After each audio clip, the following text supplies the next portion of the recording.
Who is stronger, Genryusai Yamamoto, the Gotei 13 founder, whose anger consumes everything, reducing them to ash, or the Toshin, the sword god, Oetsu Nimaiya, the Zanpakutō creator? Shit, you're supposed to be soul reapers. You can't even tell a Zanpakutō when you see one? You guys are absolutely pathetic. ようこそ私のソウルソサエティへ。仕方ないっすね。挽回、観音開き、紅姫改め。 The Sword God was already a well-established member of Zero Squad, at a time when even Genryusai was called a youthful hero. He is the original creator of the Zanpakutō, including Genryusai's Ryujin Jaka, and he made the Zanpakutō of Zero Squad, including Ichibei's Ichimonji. As a result, believe it or not, Nimaiya is one of the oldest characters in Bleach, having created some of the oldest blades like the Enrakyoten. In fact, its very existence might even span the 1 million year history of the Soul Society. And in the fiery corner, we have Genryusai Yamamoto, the Millennium General who needs no introduction. Before I begin, I really enjoy the interaction, so be sure to like, subscribe, comment, leave your requests, share the video, agree or disagree. Let's have some fun. For a long time, Genryusai has been called the strongest captain of the Gotei 13. He was a wielder of the Gotei 13's strongest Zanpakutō, the one whom no one surpassed in 1,000 years. While he only had one arm, he was still the strongest captain. His Shikai alone was said to transcend the strength of the other Gotei 13 members. While most other captains were pushed to use Bankai, he could incinerate enemy quinces with a single swing of his Shikai. Aizen Sosuke, after engaging in thorough research, had called Ryujin Jaka the ultimate Zanpakutō, essentially placing the fighting power of the Ryujin Jaka beyond its own Shikai, the Kyokasui Getsu, a power capable of captivating numerous Shikai and Bankai wielding Shinigami simultaneously. The blade which turns all to ash can even evaporate other Zanpakutō when wielded by Genryusai, whose spiritual pressure eclipsed that of the great nobles to the extent that he was on the outskirts of common sense. Genryusai is said to be the strongest in all the 4 arts, or the Zanken Soki, and although this is just his reputation or what is believed of him, he ran circles around the Shunpa master like Shunsui Kiraku, had his own school of sword skills, and was a sensei to characters who mastered the blade. He can use 90s level spells without incantation, and splinter a high level Arrancar's soul with a single Hakuda strike. And although he can lose himself to anger at times, he has an intelligence record of 100, surpassing characters like Shunsui Kiraku and Toshiro Hitsugaya. His Bankai Zankunatachi can cloak him in flame-shaped Reiatsu, which burns at a temperature of 15 million degrees. The heat and strength of the concentrated Reiatsu was enough to vaporize Royd's blade, a blade which was previously able to clash with Genryusai's Shikai, showcasing the massive difference between this Bankai Reiatsu armor and the Shikai's power. Zankunatachi East blows the enemy away without leaving a trace. Without burning or the release of an explosive flame, they are dispersed without a trace. Kakajuma no Kushidai Sojin, Zankunatachi South, resurrects those who have been slaughtered by Genryusai with enough speed and defensive power to impede even Royd Lloyd. And Zankunatachi North, Tenchi Kaijin, releases a heated flash over a distance, strong enough to one-shot Royd. How strong is Oetsu Nimaiya in comparison?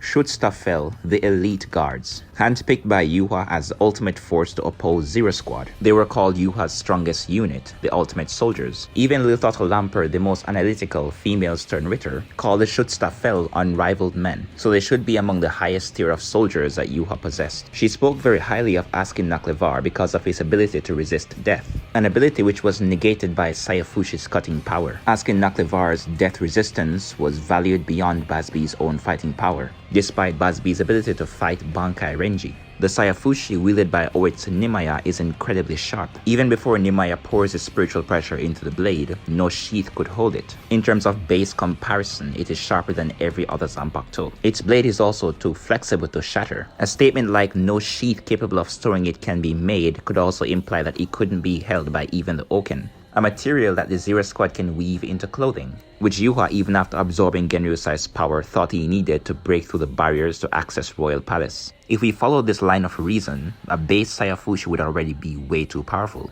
And considering that Sayafushi is called Nimaiya's own Zanpakutō, and he has the ultimate Zanpakutō sense and understanding, I believe he definitely possesses a Shikai and Bankai, which would make the Sayafushi all the more powerful. Furthermore, the Sayafushi's one-hit kill seemed to have negated Pernida's biological manipulation, and if that were the case, you could argue further power negation negation in addition to killing Askin Naklevar. In terms of straight feats, he was able to cut through Lille's bullets before one-shotting the Schutzstaffel leader with a single slash, killed Pernida by tossing his Zanpakutō before cutting down Askin Naklevar. The latter was able to resist this and counter with the death dealing because he was being underestimated by Oetsu.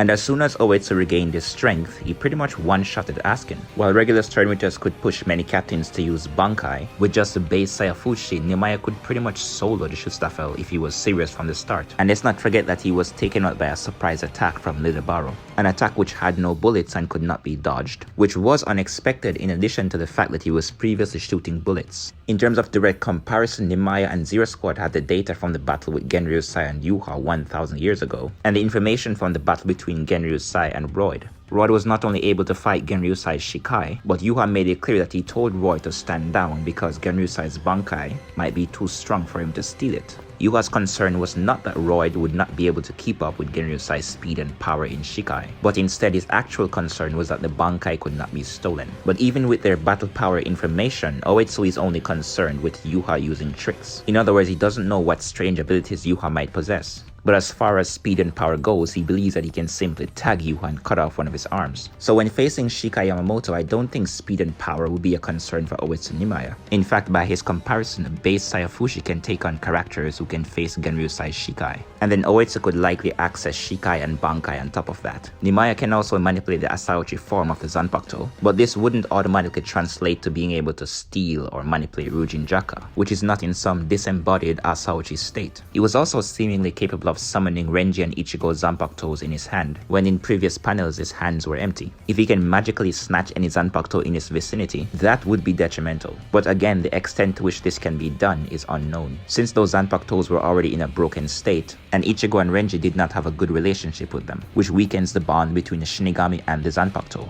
I wouldn't say that the forms of Zanko no Tachi automatically grant Genryusai victory, as Nimaiya should have the speed and sharpness to bypass South, and has prior knowledge of Genryusai's other Bankai forms. And provided Genryusai doesn't start off in Bankai, as a collective of information implies that Oetsu should be above Genryusai's Shikai, with prior knowledge the Sword God could also attempt to end the fight before it escalates. But Nimaiya suffers from one thing, that is, when compared to Genryusai, he has a lack of showings. So if you go by a hardcore feat-based determination, I would say Genryusai wins. We don't know what Oetsu's Shikai and Bankai are, which means that we're operating with a lack of information. For all we know, he could potentially bring an army of Zanpakutō to face Genryusai, and simply alternate between them for combat. But as far as true power demonstration goes, I would say Genryusai takes the cake. By the line of reason that no material could hold a base Saifushi, with that level of attack power, I would give the advantage to Oetsu Nimaiya. Different outcomes with different possibilities. Let me know who you think would win in the comment section. Cheers.